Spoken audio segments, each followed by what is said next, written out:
Todo mês de abril, um grupo de cientistas observa o brilho fraco dos asteroides passando pelo nosso planeta. Certa vez, eles perceberam algo estranho brilhando em seus telescópios. A equipe esperava que fosse outro asteroide, mas eles ficaram muito surpresos, porque o que descobriram foi uma rocha espacial incomum que não consistia nos minerais que normalmente constituem os asteroides.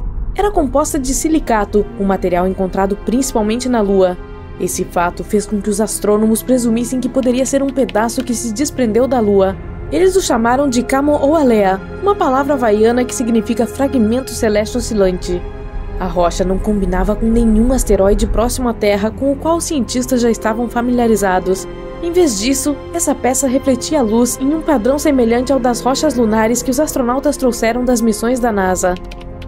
Este fragmento é considerado um quase satélite da Terra, pois é um objeto que está em uma configuração coorbital com a Terra.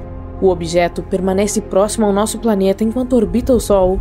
Ele circula repetidamente a Terra e tem uma inclinação bastante incomum. Essa é a razão pela qual só pode ser visto no céu noturno uma vez por ano. O fragmento também é muito tímido, nunca se aproxima do nosso planeta mais do que 14 milhões de quilômetros, quase 40 vezes a distância da Lua. Além disso, este corpo espacial frequentemente se esconde nas sombras. Os cientistas descobriram que ele não permanecerá nessa órbita por muito tempo. Provavelmente chegou à posição atual há cerca de 500 anos, e sua órbita provavelmente mudará nos próximos 300 anos. Este fragmento pode não estar sozinho no espaço. Existem pelo menos 3 outros objetos semelhantes próximos à Terra. Eles podem ter vindo do mesmo lugar. Os pesquisadores ainda não têm certeza sobre a natureza da rocha, mas podem descobrir mais sobre esse objeto espacial incomum se enviarem uma espaçonave para coletar amostras e trazê-las para a Terra. Isso é algo que a Agência Espacial da China está planejando fazer no final dessa década. A Lua apareceu no meio do caos. Existem várias teorias sobre como isso aconteceu. A primeira afirma que a Lua costumava ser apenas um corpo errante, semelhante a um asteroide, tendo se formado em algum lugar do nosso sistema solar. Uma vez, se aproximou muito da Terra e foi capturada pela gravidade do nosso planeta. A segunda teoria diz que nosso planeta estava girando tão rapidamente que alguns materiais se quebraram e ficaram girando em torno da Terra. Um dos maiores pedaços deu origem à Lua. A terceira teoria afirma que a Lua se formou no momento em que nosso planeta também estava se formando. Mas hoje, a teoria mais amplamente aceita é assim. Uma vez, muito tempo atrás, mas não em uma galáxia muito distante, a Terra colidiu com um planeta do tamanho de Marte. Os destroços e nuvens de poeira da colisão se juntaram ao redor do nosso planeta e começaram a circular. Por fim, algo que hoje conhecemos como Lua se formou ali. As missões Apollo trouxeram mais de 1/3 de uma tonelada de solo e rocha da superfície lunar. Essas rochas mostraram que a Lua tinha basicamente os mesmos materiais de construção que o nosso planeta. Isso pode significar que ambos têm uma história comum. Se a Lua tivesse sido formada em outro lugar e eventualmente capturada pela força gravitacional do nosso planeta, ela teria uma composição diferente. Além disso, se tivesse sido criada ao mesmo tempo que o nosso planeta, ou fosse um pedaço que se quebrou da Terra, existiriam os mesmos minerais na Lua e na Terra.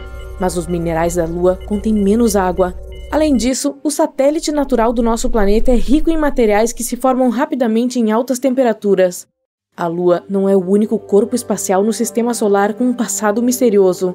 Hipocampo é a lua de Netuno descoberta em 2013. É a menor lua deste gigante de gelo, com apenas 34 quilômetros de diâmetro. Fica muito próxima a Proteu, a maior das luas internas de Netuno. E não, Hipocampo não é um lugar para grandes mamíferos africanos passarem o verão. Os cientistas acreditam que Hipocampo provavelmente se formou a partir de destroços após a colisão de Proteu com um cometa. Se Hipocampo tivesse entrado na órbita de Proteu vindo de algum outro lugar do nosso sistema solar, a lua maior a teria engolido ou chutado para longe. Mas nem mesmo a própria Proteu está entre a primeira geração de luas de Netuno. Ela foi formada a partir dos restos do sistema de luas mais antigo do planeta. Essas primeiras luas foram destruídas quando Netuno capturou Tritão, atualmente a maior de suas luas. A principal evidência que prova que a colisão provavelmente aconteceu é o fato de que Tritão circula ao redor de Netuno para trás, ao contrário das outras luas que orbitam o planeta. Netuno capturou Tritão do cinturão de Kuiper. Essa é uma área cheia de objetos gelados e detritos rochosos que se estende além de Urano. Isso significa que Hipocampo é uma lua de terceira geração, tipo um primo segundo, removido 2 vezes ou algo assim. O Sol também teve um passado turbulento.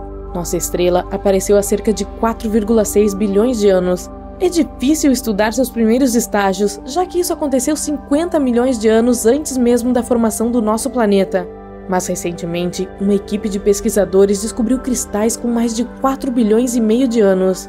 Escondidos nas profundezas dos meteoritos, eles revelaram algumas coisas sobre o passado do nosso Sol. Antes da formação dos planetas, nosso sistema solar consistia na estrela central e um enorme disco de poeira e gás quente em espiral ao seu redor. Conforme a poeira e os gases esfriaram, se transformaram em minerais, incluindo os cristais encontrados nos meteoritos que pousaram no nosso planeta. Esses materiais antigos foram irradiados, ao contrário de algumas substâncias mais jovens. Os pesquisadores acham que algo possa ter acontecido ao Sol depois que esses cristais se formaram. Talvez a atividade da nossa estrela fosse menos intensa na época, ou talvez, por algum motivo, esses materiais mais jovens não pudessem viajar para as áreas onde a irradiação era possível. Os planetas anões nos dão a chance de dar uma espiada nos tempos antigos do Sistema Solar. Cerca de 4 bilhões de anos atrás, as forças gravitacionais de Júpiter, Saturno e Netuno se juntaram. Eles enviaram asteroides e cometas através do Sistema Solar, fazendo-os colidir com diferentes planetas.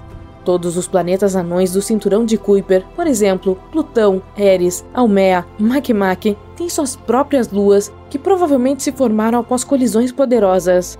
Detritos gelados em órbitas semelhantes às de Haumea, por exemplo, podem provar a teoria de uma colisão antiga.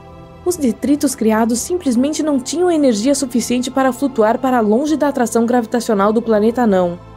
Ceres, outro planeta anão, tem argilas ricas em amônia na sua superfície. A amônia não é estável nas temperaturas prevalecentes em Ceres, mas há uma abundância dessa substância no sistema solar externo. Isso significa que Ceres provavelmente se formou nessas partes externas e foi chutado para dentro. Afinal, os gigantes gasosos migraram muito nos primeiros estágios do sistema solar. Ou o planeta anão poderia ter se formado em um cinturão de asteroides, e a amônia, de alguma forma, digamos depois de um poderoso impacto, apareceu no planeta anão. Ceres pode ajudar os cientistas a entender melhor as luas geladas. O fundo do oceano terrestre tem uma alta concentração de minerais carbonáticos, e algumas partes de Ceres também. Isso significa que esse planeta anão é como uma espécie de mundo oceânico fossilizado. Muitos exoplanetas, termo usado para designar planetas fora do sistema solar, também passaram por colisões bastante intensas em seus estágios iniciais. Esse sistema de estrela dupla está a mais de 300 anos-luz de distância de nós, e suas estrelas têm pelo menos 1 bilhão de anos. Mesmo que não seja jovem, esse sistema ainda mostra alguns sinais de nuvens rodopiantes de detritos empoeirados que ainda não esfriaram, o que não é algo esperado de um sistema estelar dessa idade. Esse entulho ainda está quente. Isso significa que pode ter ocorrido uma forte colisão de 2 planetas ou alguns outros corpos espaciais de tamanho semelhante naquela região e relativamente recentemente. Então, mantenham a calma. Partículas de poeira circulam em torno de uma jovem estrela. Elas se aglomeram e crescem com o tempo. É assim que os planetas se formam. A poeira restante geralmente se acomoda em algumas áreas frias e distantes. Um exemplo no nosso sistema solar é o cinturão de Kuiper. Ele está localizado longe, além de Netuno. À medida que os sistemas solares evoluem, essas partículas continuam colidindo, até que sejam tão pequenas que acabem sendo puxadas para estrelas próximas ou expulsas do sistema. Urano gira de lado se você o comparar com o resto dos planetas do nosso sistema solar, e a única maneira de explicar isso é uma colisão poderosa no passado. Algo muito maior do que um cometa normal ou algum outro corpo espacial de tamanho semelhante provavelmente atingiu Urano, derrubando o planeta. Provavelmente era um planeta com o dobro do tamanho da Terra. Pode ter sido um protoplaneta. Esse é um corpo espacial composto principalmente de gelo e rocha que orbita uma estrela e provavelmente no futuro se desenvolverá em um planeta. De qualquer forma, a precipitação do impacto sufocou o núcleo de Urano, evitando que o calor do interior do planeta escapasse. Isso pode explicar por que Urano tem temperaturas extremamente frias em sua superfície. Cara, traga um casaco e um cobertor.